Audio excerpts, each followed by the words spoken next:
Memacanның nemisi бар, mərəb durğan öçküsü var. Möngüzleri nəyzidək, sakalları məzindək. Tuyaqları çüründək, qumğuraqlıq zərkisi var.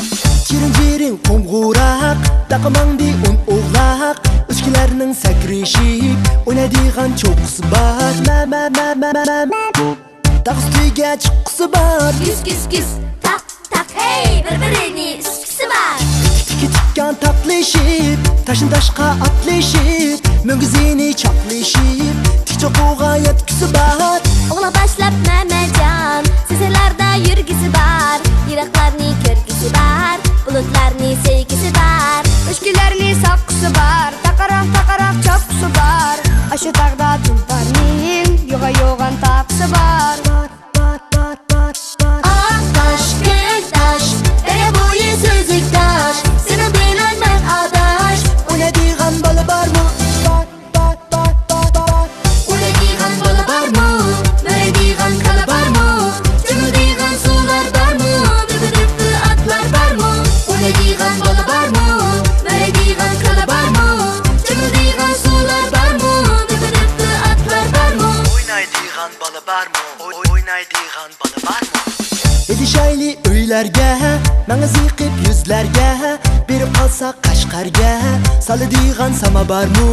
On elimde kara kaş, sol elimde yürüm kaş. Çimen duppasın bulacağız. Kışımızda osma var mı?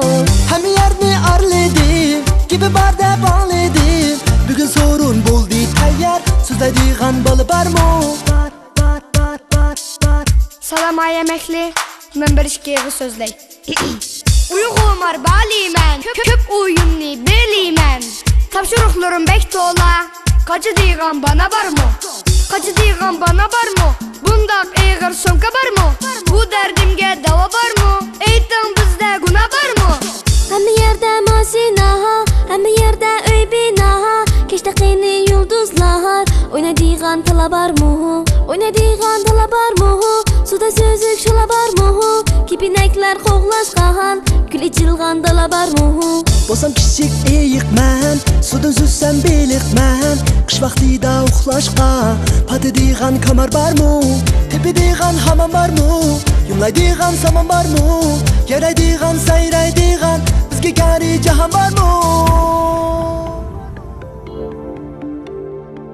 Oynadığın tala var mı? Oynadığın tala var mı?